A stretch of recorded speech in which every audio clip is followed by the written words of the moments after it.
Então, esses pesquisadores, eles encontraram 7 bactérias que realmente sinalizam um sistema gastrointestinal saudável e um sistema gastrointestinal em desequilíbrio, em desbiose, quando a gente fala de microbiota, né? Então, é um índice que saiu primeiro para cães e após alguns anos eles desenvolveram para gatos também, e ele é bem consistente, a gente consegue usar isso na prática.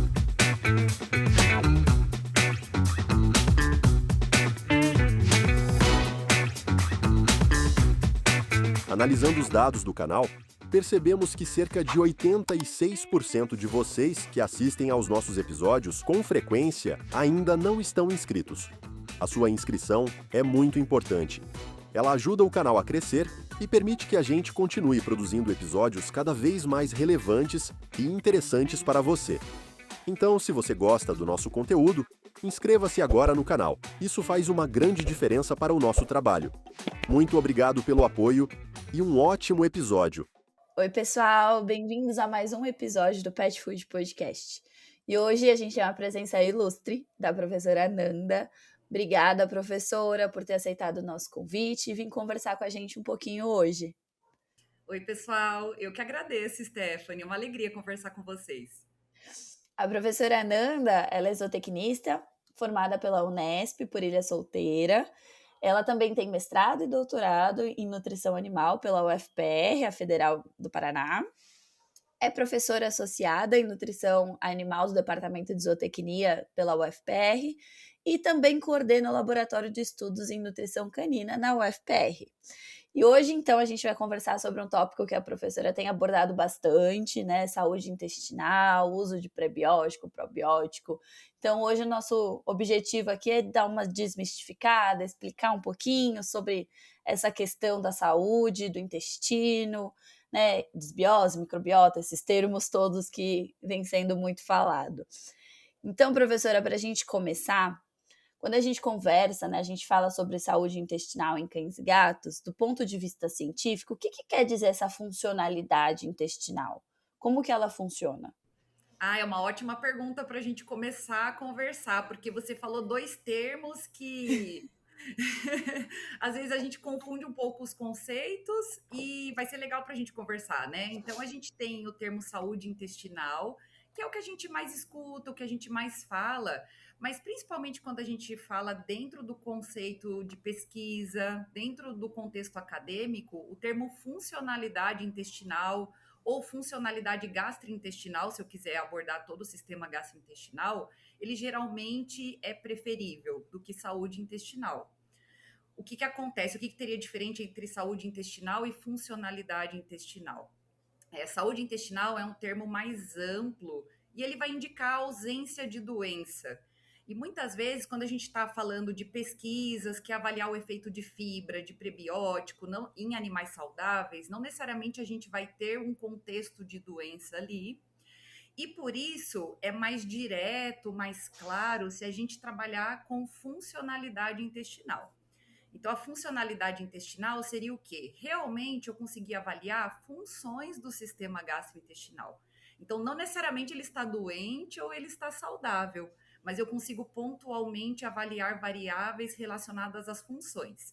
Então, por exemplo, se a gente pensar quais são as principais funções do sistema gastrointestinal que a gente avalia num conceito de funcionalidade intestinal, seria principalmente digestão e absorção de nutrientes. Então, quando a gente avalia, né, digestibilidade, a gente está medindo uma das variáveis de funcionalidade gastrointestinal. A gente pode avaliar motilidade, então taxa de passagem, por exemplo, né, a motilidade é uma das funções muito importantes do sistema gastrointestinal. A gente pode avaliar a permeabilidade da mucosa intestinal, então a gente faz estudos de permeabilidade também, que é uma outra função importante do sistema gastrointestinal. E daí a gente chega, né, no microbioma, que também faz parte da funcionalidade intestinal. Então, tanto que tipo de bactérias, qual é a diversidade de bactérias desse microbioma.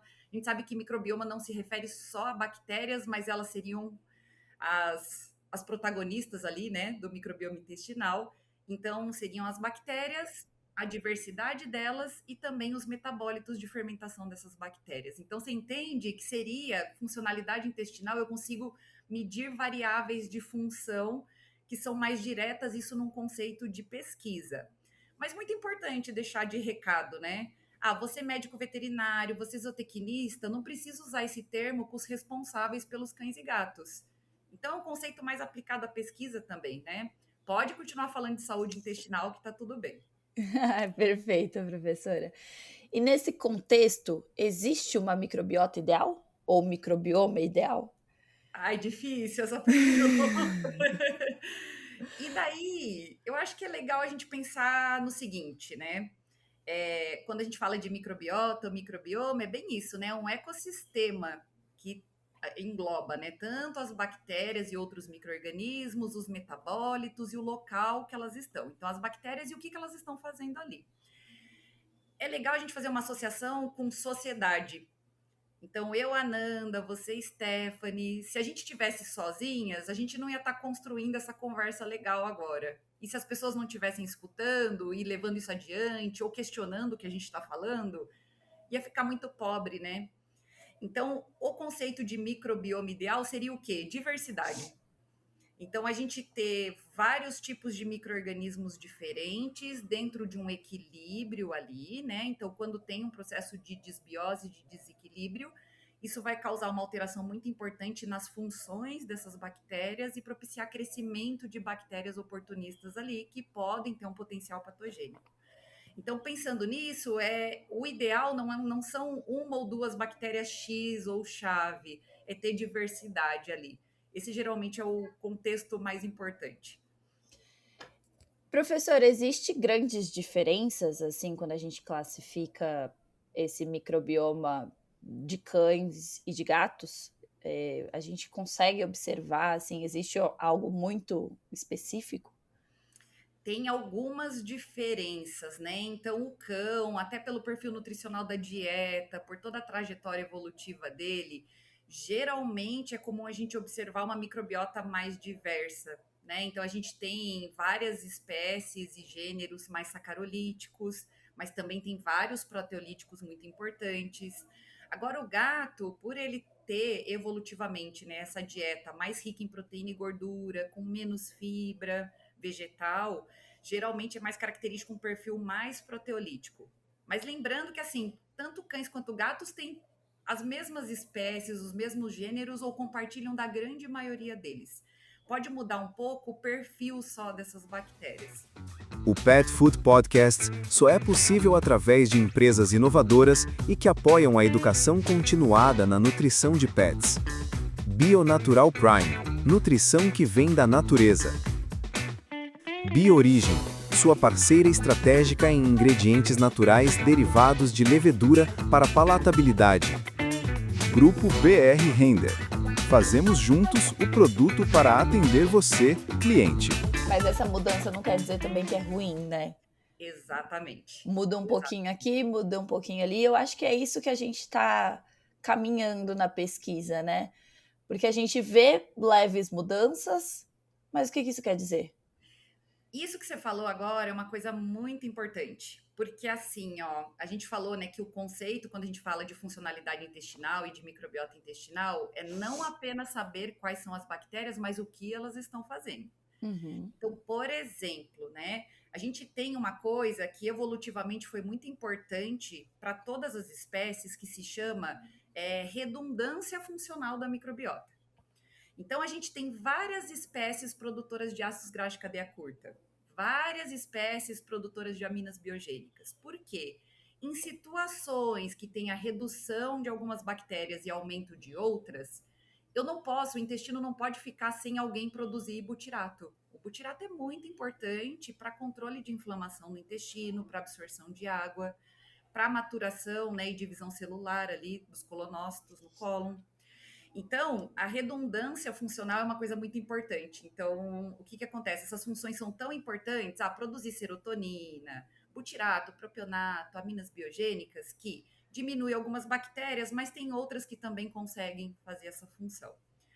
O problema seria para alguns metabólitos específicos que a gente tem, pelo menos até hoje, pode ser que mude, né? Mas até o momento a gente conhece, por exemplo, apenas ou principalmente o Peptacetobacter hiranonis na participação lá da conjugação dos sais biliares primários em secundários.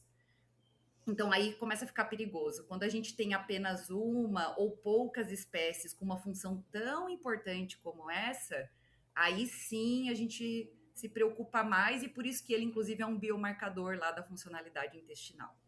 Perfeito. E aí, já que você tocou nesse assunto de desequilíbrio, dessa alteração, como ela se classifica, essa disbiose? O que é realmente? Quando que a gente vai saber que tem uma disbiose?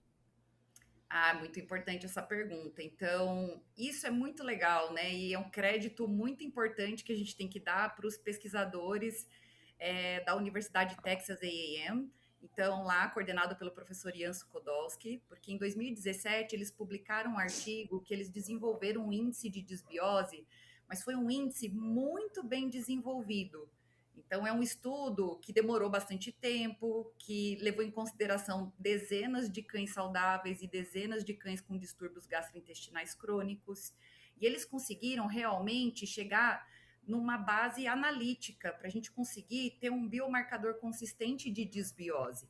Porque qual que seria o conceito geral de disbiose? Né? É o desequilíbrio da microbiota. Mas como que eu consigo medir esse desequilíbrio?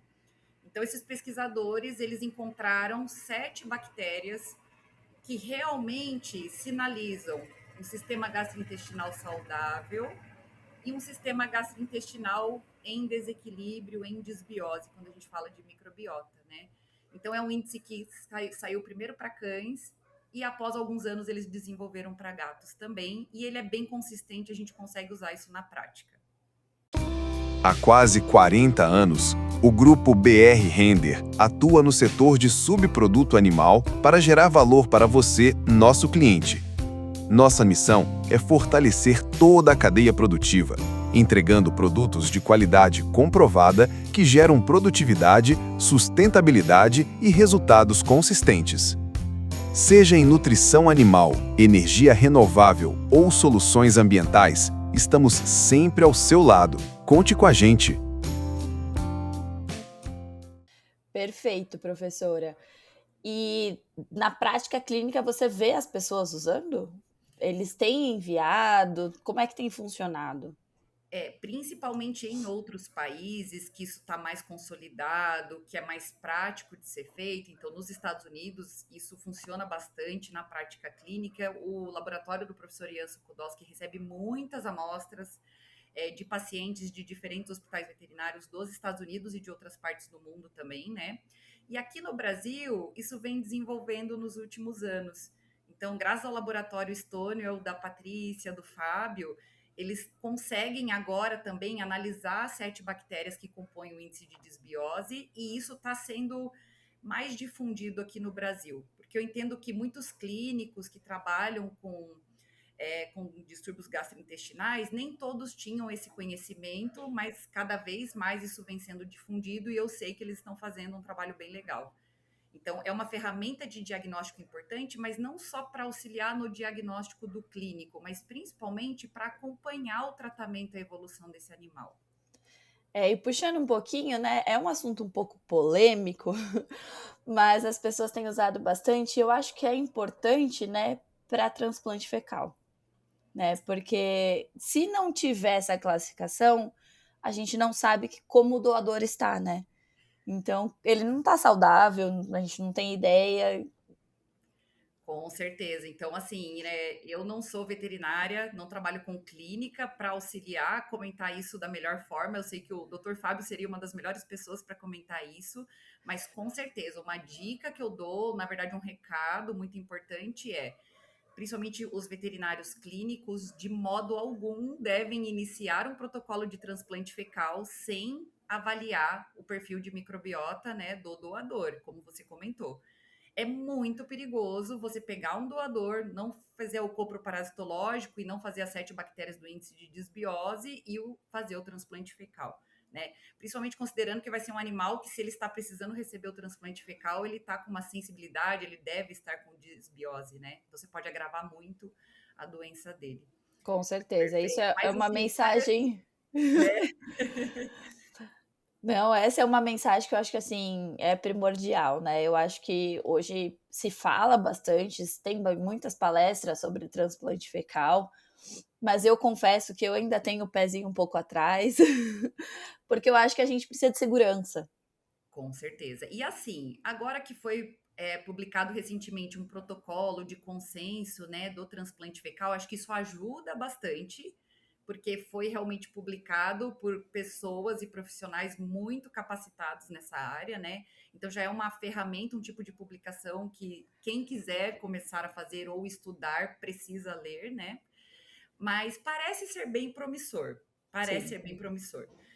Como a gente comentou, né, a questão a gente, talvez depois a gente possa até falar um pouquinho de probiótico, prebiótico, essas questões podem ajudar numa recuperação de microbiota em desbiose, mas não seriam só algumas bactérias ou substratos importantes. Então, quando você consegue fazer o transplante da microbiota fecal, né, ou o transplante fecal como um todo, você está fornecendo uma riqueza de micro-organismos maior, mas também o substrato de fermentação. Então, vai butirato, vai sais biliares Uhum. secundários, que são importantes para controle, por exemplo, de crescimento de Clostridium difficile, que é muito difícil de controlar na clínica.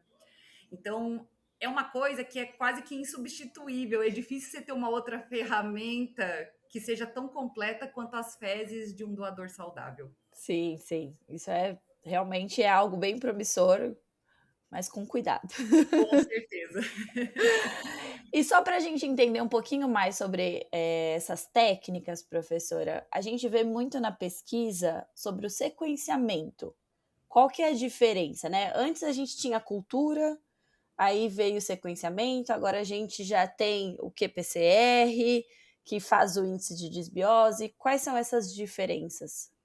Realmente, né? Nos últimos anos, para pesquisas com microbioma fecal, a gente não recomenda ou praticamente não faz mais as culturas, a não ser para algumas bactérias muito específicas, que isso já tem muito bem estabelecido, esses meios de cultura e as técnicas de crescimento das colônias, né?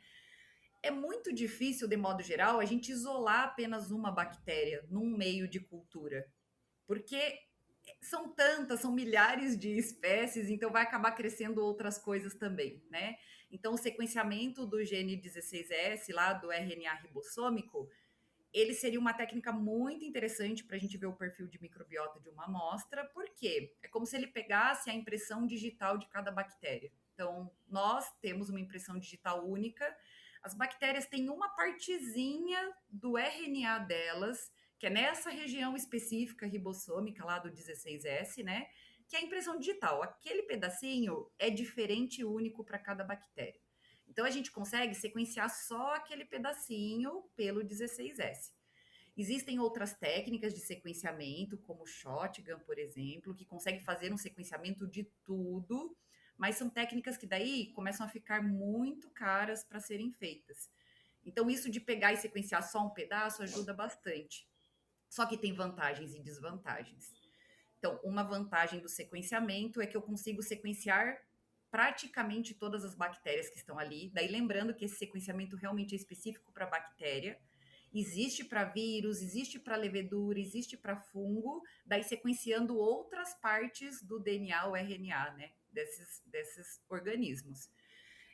Mas então ele pode pegar muitas bactérias, eu consigo saber quais estão ali naquela amostra, mas eu não consigo saber exatamente quanto de cada bactéria. Então a gente tem um resultado que é relativo. Relativo ao total de DNA que eu li, tantos por cento é do fecalibacterium, tantos por cento é lactobacillus. Mas isso não é um dado bem consistente, principalmente para a gente usar em pesquisa ou em diagnóstico, tanto é que ele não serve para diagnóstico. Aí o PCR quantitativo, né, o qPCR, ele é muito interessante, porque daí eu consigo analisar as bactérias e quantificar realmente quanto que tem de cada bactéria ali naquela amostra. Hoje em dia, a gente tem valores de referência. Então, eu sei que se tiver mais do que tanto de Escherichia coli, provavelmente esse animal está com um perfil mais próximo de disbiose ou é um estado de atenção. Se tiver com Peptacetobacter hiranonis abaixo de um valor de referência no qPCR, eu sei que eu tenho que tomar cuidado. Esse animal pode estar entrando em disbiose ou pode estar em disbiose, né? Só que daí qual que é a desvantagem do qPCR, né? Seria absurdamente caro e difícil se eu fosse usar os primers para quantificar todas as bactérias. Então eu preciso escolher algumas. A vantagem é que tem as bactérias do painel de desbiose, que são apenas 7. Então a gente quantifica as 7, que a gente tem uma sinalização muito boa de desbiose ou eubiose a partir disso. Perfeito, professora. Sua explicação ficou muito clara, deu para entender cada um deles e a função deles. Vamos entrar nas dietas agora, entender um pouquinho sobre os ingredientes, né? Então, quais fatores dietéticos você considera que modula melhor, influencia? Tem algum ingrediente, a composição desses alimentos? De modo geral, né? Tudo que não vai ser digerido e absorvido no sistema gastrointestinal, né, anterior, né, mais cranial, ele vai chegar no cólon de cães e gatos e vai ser fermentado. Então, tudo que não foi digerido e absorvido que chega no cólon vai influenciar. Tudo.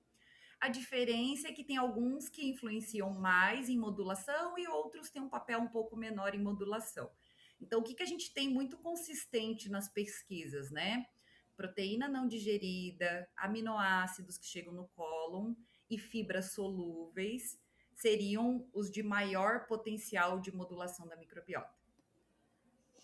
E já que você falou das fibras, né, eu acho que daí a gente consegue entrar nos prebióticos. Então, qual é o papel dessas fibras nessa modulação, né, nessa produção de metabólitos? Tem algum que são mais importante? É muito importante. Então, inclusive, às vezes a gente se depara com alguns alimentos comerciais que têm uma concentração de fibra ali declarado nos níveis de garantia do rótulo, que eu considero muito baixos, inclusive. Então, eu acho que a gente até poderia repensar no futuro, aumentar um pouco mais a fibra da dieta para cães e gatos, mais ou menos parecido com o que é para nós humanos. Nós, infelizmente, a maioria de nós come pouca fibra, né? A fibra é muito importante para a saúde gastrointestinal. Mas o que acontece? Excesso de fibra pode reduzir digestibilidade da dieta. Então, qual é o perfil de fibra? Qual é a viscosidade dela? Então, fibra é um mundo muito grande, a gente tem que tomar cuidado. E vai influenciar nas características fecais, no volume, na consistência. Então, de modo geral, se a gente nunca consegue pensar só em microbiota, né? A nutrição de animais de companhia é muito ampla, a gente tem que pensar em tudo. Então, no caso, né, precisa ter fibra insolúvel para estimular a motilidade, para estimular a formação do bolo fecal, evitar a constipação. Então, embora a fibra insolúvel, ela tem uma baixíssima capacidade de modular a microbiota, ela é bem inerte ali, ela é muito importante para a funcionalidade intestinal quando a gente pensa nas funções motilidade e evacuação. Já as solúveis, elas realmente são as que mais vão ter poder de modulação. Dentro das fibras solúveis, a gente tem que considerar a fermentabilidade delas. Quanto maior a fermentabilidade, mais rápido e fácil elas serão utilizadas pela microbiota. E mais cuidado a gente tem que ter, porque embora isso seja benéfico ou possa ser benéfico, em excesso pode inclusive dar diarreia, ou pelo menos deixar as fezes muito úmidas, né? Então, das fibras solúveis, quanto mais fermentável for, geralmente a regrinha é menos a gente coloca na dieta. Então, a gente segue mais ou menos isso. E por que é importante as fibras solúveis, né? Vai estimular um perfil de microbiota mais sacarolítico, que produz ácidos graxos de cadeia curta, então acetato, propionato, butirato, que são muito importantes para a absorção de água, então deixar as fezes mais consistentes. De novo, aí é o limiar. Passou do ponto na fibra fermentável solúvel, vai produzir tanto ácido graxo de cadeia curta que aumenta a pressão osmótica no intestino e vai evacuar mais água, ao invés de absorver. Então, é tênue ali. Então, o formulador ele tem que ter uma mão muito boa ali na formulação. Mas esses metabólitos são muito importantes porque eles vão estimular o crescimento de diferentes bactérias. A gente até fala assim de retroalimentação ali no intestino e é muito legal, sabe? Então, algumas bactérias produzem acetato e outras pegam o acetato e conseguem crescer a partir disso. Então, os ácidos graxos de cadeia curta são importantes para a diversidade, para reduzir o pH do intestino e controlar micro-organismos com potencial patogênico, ajudar no controle de inflamação, ajudar na maturação da mucosa intestinal, renovação da mucosa intestinal. Então, são muitas funções, né? Fibra é muito importante. Sim, inclusive para nós, né, seres humanos. Muito. Vamos Sim, a tentar gente comer mais fibra, né? Eu fico tentando todo dia, a gente esquece. sim, eu também. Mas é algo tão difícil, né. Não, é verdade. E professora, já que você falou dessas fibras, né, fermentáveis, a gente fala muito de prebiótico, né, o que que é prebiótico, o que que é probiótico? Hoje a gente tem o simbiótico, pós-biótico, Uma loucura, né? quais são as definições sobre eles? Então, assim, né, foi criado definições diferentes e elas foram aparecendo para a gente tentar segmentar mais, né, os diferentes bióticos que existem, mas tem hora que é difícil mesmo, né? São muitos. Mas de modo geral, né, os prebióticos, até legal que já que a gente está falando de fibra, né? De modo geral, eles são um tipo de fibra. Mas, geralmente, qual que é a diferença de um prebiótico para uma fibra solúvel convencional? Então, para ser prebiótico, geralmente a gente pensa em fibras, mas de cadeia menor. Então, geralmente são oligosacarídeos. Então, eles têm de 3 até 8 a 10 carbonos. Ou carbonos não, desculpa, monômeros, né? Então, 8 a 10 moléculas no máximo. Eles são pequenininhos. Fibra em si, polissacarídeos, pectina, as bem grandes, a gente não considera prebiótico porque elas são muito grandes. Então, os prebióticos são fibras pequenas, oligosacarídeos, que bactérias sacarolíticas, que têm potencial benéfico para a funcionalidade intestinal, adoram. É o alimento que elas mais gostam. Então, a gente fornece os prebióticos como alimento para estimular o crescimento de bactérias com potencial benéfico no intestino. Então, exemplo principal, né? Frutoligosacarídeos, que são o FOS. Tem muitos estudos mostrando realmente aumento de ácidos graxos de cadeia curta, modulação da microbiota com o FOS. Galactoligosacarídeos. Aí você tinha perguntado de ingredientes, a gente tem que lembrar na formulação que existem ingredientes que já têm galactoligosacarídeos, que já têm prebióticos, como as leguminosas. Farelo de soja, lentilha, ervilha, grão de bico, eles são ricos em oligosacarídeos. Por isso que se comer em excesso, fermenta demais, pode dar flatulência no animal, até desconforto intestinal. Então, lembrar sempre da quantidade. Prebióticos, geralmente a gente coloca muito pouquinho na dieta justamente por fermentar demais. Como são moléculas pequenas, é muito rápido de fermentar, né? Então, aquela regrinha, quanto mais fermenta, menos a gente coloca, por isso que prebióticos vai 0,1, 0,2, às vezes no máximo 0,5% da formulação. Uhum. Os probióticos já seriam as bactérias com potencial benéfico. Só que para ser probiótico, ela precisa estar viva. Pode ser bactéria e também pode ser levedura. Existiu há um tempo atrás uma discussão assim: para ser probiótico, realmente precisa ser uma bactéria que seja indígena, né, original ali do sistema gastrointestinal do cão ou do gato, ou ele pode ser transiente, por exemplo, uma levedura que não é uma bactéria. A levedura não faz parte da microbiota normal do cão. Se eu der uma levedura viva, ela pode ser considerada um probiótico? Então, algum tempo atrás tinha essa discussão, surgiu um novo nome para eles, que era Direct Fed Microorganisms, então, tipo, micro-organismos de alimentação direta, alguma coisa assim. Mas daí, no fim das contas, eles concluíram, não, daí nós vamos complicar ainda mais, não vai ter que ter mais uma categoria. Então, definição de probiótico hoje é qualquer micro-organismo vivo que, quando ingerido e chegue vivo no intestino grosso, ele desempenha uma função benéfica para o hospedeiro. Então, pode ser levedura também. Aí a gente tem o simbiótico, que é a combinação de usar prebiótico e probiótico juntos. Teoricamente tem um efeito sinérgico interessante, fornece o micro-organismo benéfico e o alimento para ele crescer no intestino. E agora, mais recente, a gente tem os posbióticos. Pós-bióticos já teve muita discussão realmente o que é um pós-biótico. Algumas situações a gente vê o uso errôneo do termo, então teve também um consenso com vários pesquisadores do mundo para descrever e publicar esse consenso e a gente segue ele. Então, segundo o consenso sobre probióticos, prebióticos e pós-bióticos, né? Pós-biótico, a definição seria partes de micro-organismos ou o micro-organismo inteiro inativo. Então, poderia ser, eu uso um probiótico lactobacillus Se ele estiver vivo, ele é probiótico. Se ele estiver inativo, ele pode ser classificado como posbiótico. Para ser posbiótico, tem que ter ou micro-organismo ou parte dele inativo e pode ter ou não metabólitos de fermentação desse micro-organismo junto.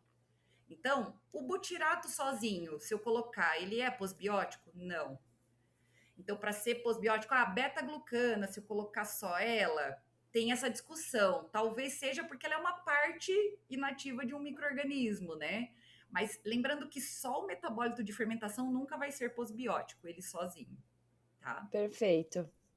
Ficou muito mais claro. E o beta-glucano, a gente tem essa... Tem a Ele tá num dúvida. limbo aí, né? Ele Ele é não um é um imuno... substrato para microbiota, então ele não é um prebiótico, né? Aí ele fica como imunomodulador, né? Mas porque ele não achou uma classificação ainda para ele.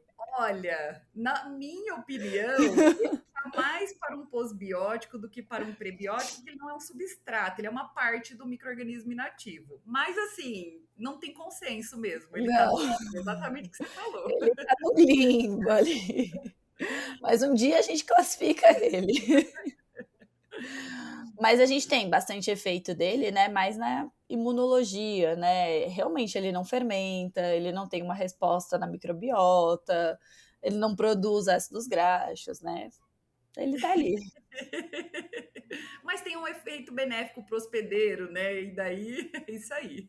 Sim. E Você que é especialista em beta-glucanos, ó. não, a gente tenta.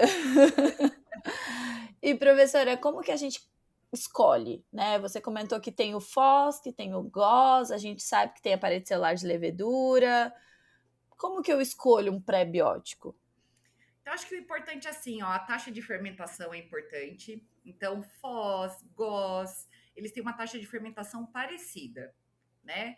Então, assim, seria meio redundante eu usar os dois, mas se eu quiser, eu posso, porque as bactérias, elas têm preferências por sítio de ligação e para fermentação, né?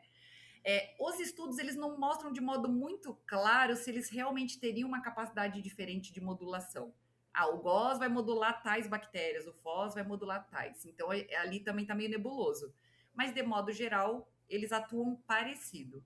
Então, assim, eu teria que tomar cuidado na formulação de não colocar assim, eu vou colocar FOS mais GOS, mas somando nas quantidades. Se eu quiser usar os dois, eu somo os dois na quantidade total que eu usaria de um deles, por exemplo, né? Agora, a parede celular de levedura, que tem mananoligossacarídeos e beta-glucanas, mesmo o MOS, ele tem uma fermentabilidade de moderada a baixo. O Uhum. objetivo do MOS são funções bem diferentes de um prebiótico convencional. Então, ele não é um bom substrato para crescimento da microbiota. Tanto é que eu acho que parede celular se classifica melhor como posbiótico, né? Então, eu gosto muito nas formulações de usar parede celular de levedura ou o MOS e as beta-glucanos mais purificados, junto com FOS ou junto com GOS, porque as funções são diferentes e complementares. Não, perfeito. E, né, eu acho que mais polêmico um pouco são os probióticos, Sim. né? Como que a gente está no Brasil quanto aos probióticos? A gente tem no mercado, eles são confiáveis, nas rações a gente vê que às vezes tem alguma coisinha ali, mas funciona, ela chega viva. Olha, graças a Deus, acho que a gente está evoluindo muito no Brasil, muito. Inclusive em questões de legislação e mesmo de auditoria do Ministério da Agricultura. A gente vê que o mapa está cada vez mais presente, tanto para fiscalização de suplementos quanto para alimentos comerciais. E é mais comum a gente fornecer probióticos como suplemento, justamente porque é difícil garantir a estabilidade dele no alimento completo, ele tem que ser aplicado após o processo de extrusão. É difícil essa homogeneização por recobrimento ali, né? Então, geralmente mistura com palatabilizante em pó ou líquido. Então, tem algumas questões ali que são mais difíceis, mas tem indústrias já usando em alimentos completos de uma forma muito responsável e muito legal. Inclusive, nos testes de shelf life dos alimentos completos, essas indústrias, elas não avaliam apenas a questão assim, será que tem peróxido? Será que cresceu fungo, né? Atividade de água, acidez. Elas avaliam também a viabilidade desse probiótico, porque se está no rótulo, as unidades formadoras de colônia ali, ele tem que ter aquela quantidade no mínimo no final dos 12 meses de vida de prateleira. Então a gente evoluiu muito, acho que a indústria está muito madura, assim. Então, quem utiliza, de modo geral, eu vejo uma responsabilidade muito grande em controlar isso. Outra questão, a gente tem probióticos que eu gosto muito, que eles são na forma de esporos. Então, eles ficam dormentes sobre o alimento ou no suplemento, e quando eles entram em contato com o sistema gastrointestinal, principalmente com ácido clorídrico no estômago, depois com sais biliares no intestino delgado, eles despertam. Então, eles saem do esporo, germinam ali, né? E chegam na forma ativa no intestino grosso. Geralmente é bem conhecido o grupo dos bacilos, bacilos subtilis, bacilos licheniformes. A gente já fez estudos com eles e os resultados são muito interessantes. Esse perfil de probiótico específico, ele é bem característico de reduzir um pouco ou controlar a produção de metabólitos de fermentação nitrogenada. Então, controlar a produção de amônia, controlar a produção de aminas biogênicas, inclusive ajudar na redução ou controle do odor das fezes por causa disso. Então, existem probióticos mais resistentes para a gente usar. Agora, sim, de modo geral, são duas questões de viabilidade, né? Então, para ser considerado um probiótico, ele tem que chegar vivo no intestino grosso. Então, às vezes, ele está viável no produto, mas são cepas que são sensíveis ali ao ácido clorídrico e não vai chegar quase nada no intestino grosso. Aí não adianta. Então, o que a gente pede para a indústria, né, que trabalha com probióticos em alimentos comerciais ou suplementos? Existem testes in vitro que mimetizam o sistema gastrointestinal e avalia a quantidade do probiótico antes, mimetiza ácido clorídrico, mimetiza sais biliares e pH do intestino delgado e avalia o que sobrou depois. Aí, por meio de cultura, porque a gente precisa, ela tem que crescer, né? Não adianta fazer sequenciamento genético, tem que ver se está vivo ali. E a gente consegue ver resultados muito interessantes e ajustar, ó, tal cepa não adianta usar, vamos aumentar essa, vamos aumentar ainda mais para garantir que chegue tanto. Então, a indústria precisa investir nesse tipo de teste que não é tão caro, é bem tranquilo de fazer. Existem universidades que fazem, laboratórios que fazem. Então, de modo geral, o que eu te digo assim, evoluiu bastante. Terceira coisa que é importante, né? Que os fabricantes dos probióticos façam estudos em vivo para comprovar que eles funcionam. Isso é muito importante. Então, exigir ou buscar que aquele produto tenha estudo, perguntar, e seu produto tem estudo, é muito importante.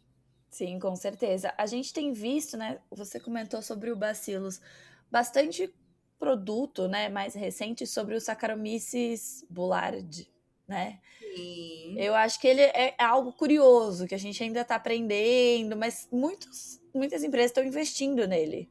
também gosto bastante. Assim, os meus queridos dos probióticos, eu falo assim porque assim, são coisas que eu tive a oportunidade de trabalhar várias vezes, então, no mínimo 2 ou 3 estudos assim grandes, né? E de observar mesmo o resultado ali, né? Os bacilos que são muito resistentes, mas as leveduras, elas são um tipo de probiótico muito interessante. Então, as leveduras, a gente sabe que a gente usa elas há milhares de anos, né? Para produção de vinho, cerveja, elas são micro-organismos que fermentam muito. E por serem micro-organismos fermentativos, as leveduras elas são muito resistentes à pressão osmótica, a pH ácido, a condições diversas. Então, as leveduras elas são bem resistentes. Os estudos mostram que elas têm uma alta capacidade de resistir a ácido clorídrico, tudo e chegar viva no intestino grosso. A diferença é que elas não vão colonizar o intestino. Então, elas vão atuar e exercer os efeitos benéficos durante a passagem. Então, o animal ele tem que comer todos os dias, se for o caso. Dependendo, pode ser que seja um tratamento curto, dependendo da situação, o médico veterinário vai indicar. Mas mesmo ele comendo continuamente, mostra resultados para animais saudáveis bem interessantes. Então, as leveduras são bem resistentes, elas são mais ou menos 10 vezes maiores, a célula da levedura mais ou menos 10 vezes maiores do que das bactérias. Então, a exclusão competitiva, que é um dos mecanismos de ação do probiótico no intestino, é um tipo de atuação que funciona bem para as leveduras. Então, elas estão ocupando espaço, competindo por substrato e estão fermentando e produzindo ácidos graxos de cadeia curta no intestino. A parede celular da levedura tem mananoligosacarídeos, beta-glucanos, que ajudam a ter um efeito talvez imunomodulador, talvez imunoestimulante. A gente ainda está estudando isso melhor, né? Mas também permite ligar algumas bactérias que têm alguns tipos de fímbrias específicas e carrear esses micro-organismos com potencial patogênico para fora do intestino. Então, elas são muito interessantes de serem utilizadas. E a última questão que eu acho interessante é que elas são resistentes à grande maioria dos antibióticos. Então, se o animal está com um tratamento com antibiótico, com antimicrobianos de modo geral, a levedura seria o melhor tipo de probiótico para você associar ao tratamento. Não, perfeito. E aí eu tenho 2 perguntinhas de curiosidade. Primeira, então quando a gente faz um tratamento com antibiótico, a gente deve fazer probiótico junto. Aí também assuntos polêmicos.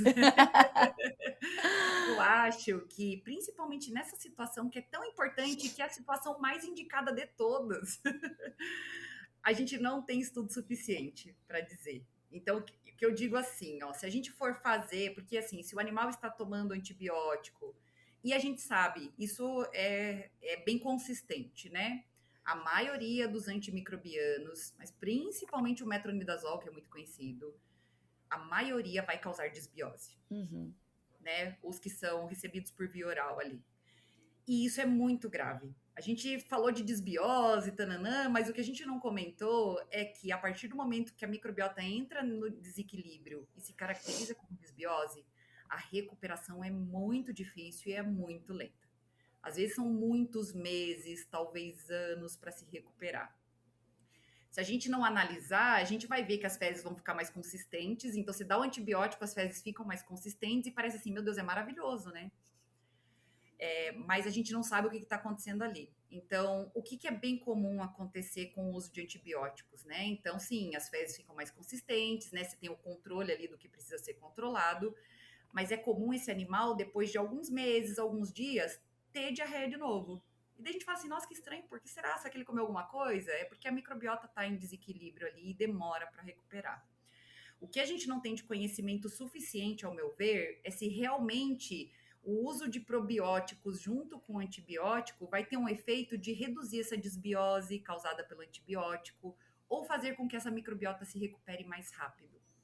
O que a gente não tem certeza ainda é se esse antibiótico, ele vai matar o probiótico também ou não. Então tem uma recomendação mais empírica, mais geral de falar assim, ó, dá o probiótico e depois de algumas horas dá o antibiótico. Ou deu o antibiótico, espera algumas horas, 3, 4 horas para dar o probiótico.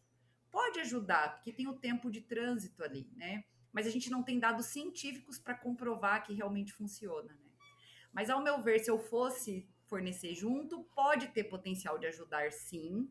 Seriam principalmente probióticos que contenham Saccharomyces. Porque eu sei daí que ela vai ser resistente ao antibiótico. Não, perfeito, professora. Eu acho que é bem isso. A gente ainda não tem essa informação.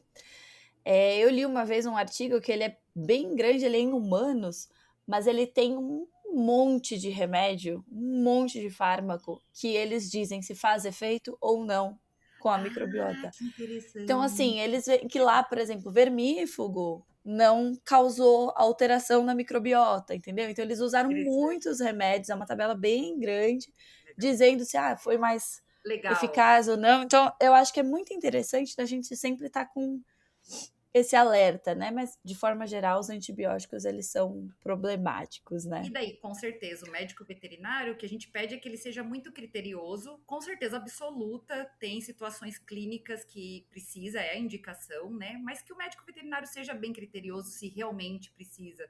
Às vezes o animal foi com uma diarreia aguda, que é autolimitante, 2, 3 dias ele teria recuperado sozinho. Será que realmente teria um risco de infecção secundária, alguma coisa? Então, o médico veterinário tem bastante responsabilidade nessa indicação, né? Sim, com certeza. Isso é... Até, né, a gente tem um novo consenso, você comentou sobre o consenso do simbiótico, né, do pós-biótico. A gente tem o consenso agora da enteropatia crônica, no qual antes a gente tinha uma pirâmide, né, e essa pirâmide ela dizia, primeiro a gente vai trabalhar com a dieta, segundo a gente vem trabalhar com o antibiótico. Agora não, gente, o antibiótico saiu dali, é para a gente insistir mais na dieta, Legal, né? melhorar mais, né, as opções, hidrolisada, fonte nova, né? Eles têm demonstrado muito mais efeito a resposta da dieta, e não deu certo, vai para a modulação do intestino, né? Que é onde a gente trabalha Perfeito. com pré-biótico, probiótico, pós-biótico, simbiótico, e o antibiótico saiu dessa pirâmide. Que legal, né? Então é para realmente mostrar para o responsável ficar esperto, né?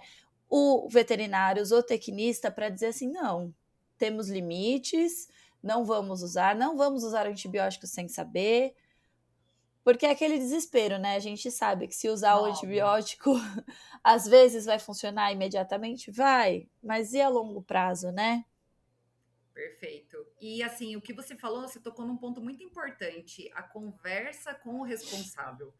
Porque a gente vê, às vezes, os veterinários muito sobrecarregados, etc, né? E daí, assim, ó, a tal indicação ou não vou indicar. Daí, se não indica e não explica, o responsável fala assim, nossa, eu fui lá, o meu cachorro com diarreia, e ele não indicou nenhum antibiótico. Ele não é bom, né? Esse veterinário não é bom porque ele não passou nenhum remédio. É A bem isso. conversa, explicar é muito importante. Ó, vamos tentar a dieta, mostrar que é uma tentativa, que infelizmente para muitos casos de enteropatias, né, vai ser tentativa e erro.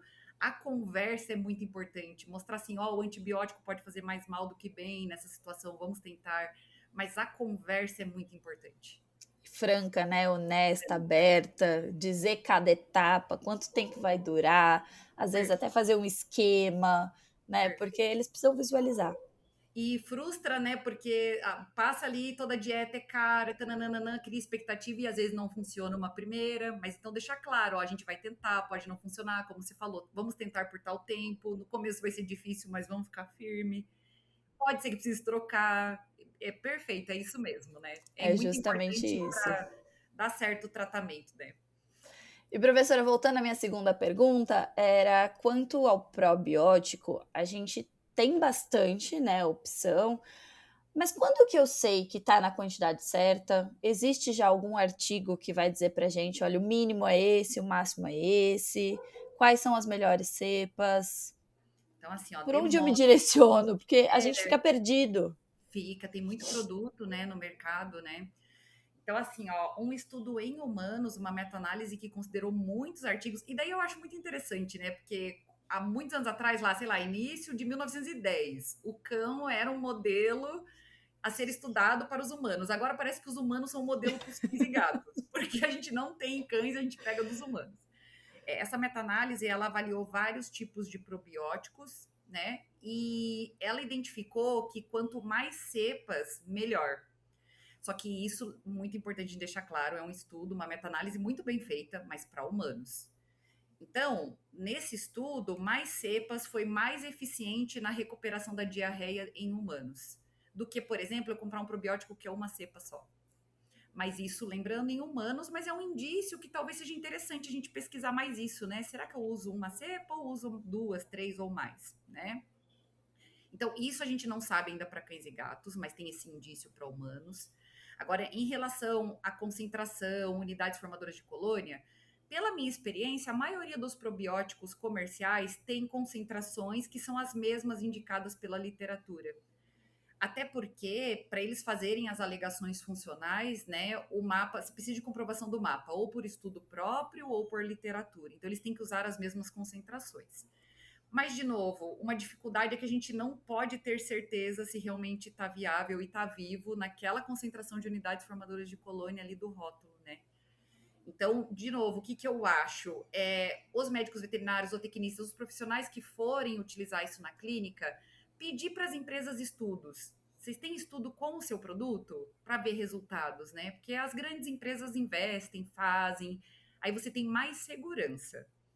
Mas Perfeito. infelizmente só olhar a gente não tem coisas muito claras assim A para gente tem usado, né, tentado essa modulação da microbiota, a gente se esforça, mas realmente ainda faltam estudos, né? e até queria voltar uma coisa que você comentou do consenso de gastroenterologia, né? E com o que a gente está conversando desde antes. Mudar a dieta. Por favor, precisa perguntar qual alimento seu animal come. Vocês identificam que é um alimento de menor digestibilidade? Vamos trocar por um alimento mais digestível. Um alimento coadjuvante para distúrbios gastrointestinais ou com proteína hidrolisada, como você comentou, que é muito interessante, né? Como uma primeira abordagem também. Então, precisa perguntar da dieta. Não existe mais isso de você tratar o animal sem perguntar o que ele come, né? Então, a dieta vai ser o que mais vai influenciar.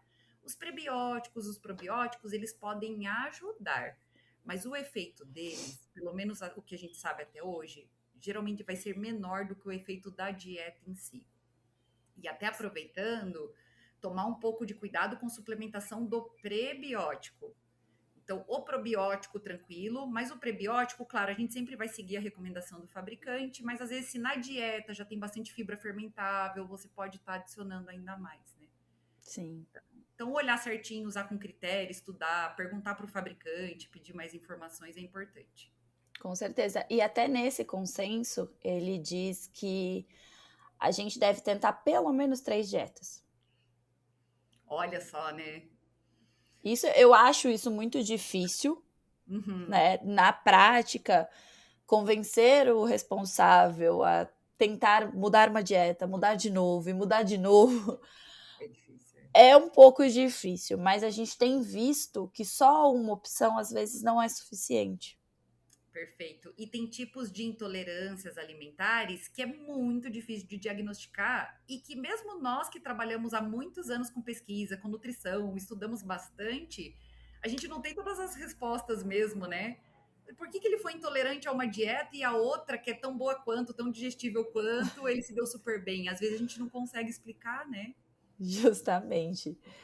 E para a gente finalizar, professora, na sua opinião, o que a gente ainda não sabe sobre esse mundo da microbiota, microbioma e nutrição e que a gente deveria investir na pesquisa?